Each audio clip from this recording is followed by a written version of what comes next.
সকালের এই সময়টা প্রকৃতিকে সবচেয়ে কাছ থেকে অনুভব করার জন্য একদম পারফেক্ট। আসসালামু আলাইকুম, আমি হাসান, মালয়েশিয়া থেকে। এখন সকাল 7টা। আমরা বের হয়েছি ওয়াইল্ড লাইফ ফটোগ্রাফি এবং ভিডিওগ্রাফি করার জন্য। প্রকৃতির মাঝে কিছু সুন্দর মুহূর্ত ক্যামেরায় ধরার চেষ্টা করব। আজকের ভিডিওতে এমন একটা শট আছে যা আমি নিজেও আশা করিনি। সকালের এই সময়টা ওয়াইল্ড লাইফ ফটোগ্রাফি এবং ভিডিওগ্রাফি করার জন্য সবচেয়ে ভালো। চারপাশে একদম শান্ত পরিবেশ, শুধু পাখির ডাক আর বাতাসের শব্দ। এই জায়গাটা আসলেই একটু অন্যরকম। প্রকৃতি যেন তার নিজের গল্প বলছে।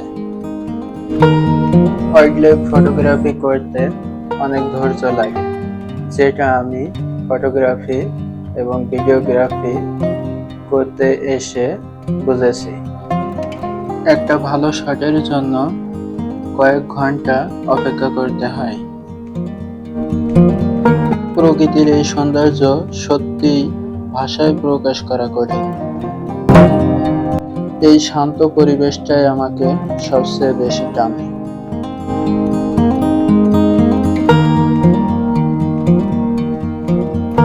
ওয়াইল্ড লাইফ ফটোগ্রাফি শুধু ছবি তোলা বা ভিডিও করা না, এটা একটা অনুভূতি, প্রকৃতির সাথে সময় কাটানো, নিজেকে নতুন করে খুঁজে পাওয়ার মতো। আমরা অনেক সময় ধরে ঘোরাঘুরি করছিলাম, কিন্তু তেমন কোনো পাখি পাচ্ছিলাম না।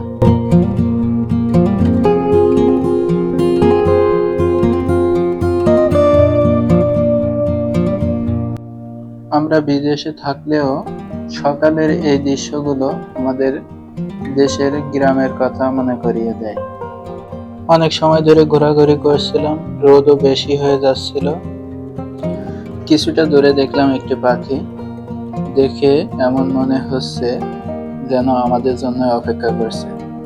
তো কিছুটা সতর্কতার সাথে সামনে গিয়ে তার ফুটেজটি নেওয়ার চেষ্টা করলাম। যখনই ভাবলাম ফিরে যাব, তখনই দেখলাম আরো কাছে আরেকটি পাখি।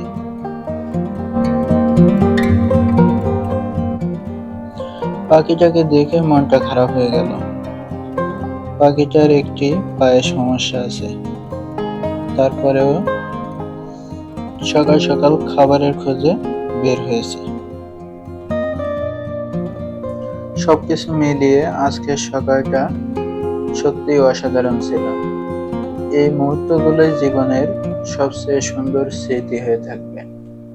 ভিডিওটা ভালো লাগলে লাইক, কমেন্ট আর সাবস্ক্রাইব করতে ভুলবেন না। আবার দেখা হবে পরবর্তী ভিডিওতে।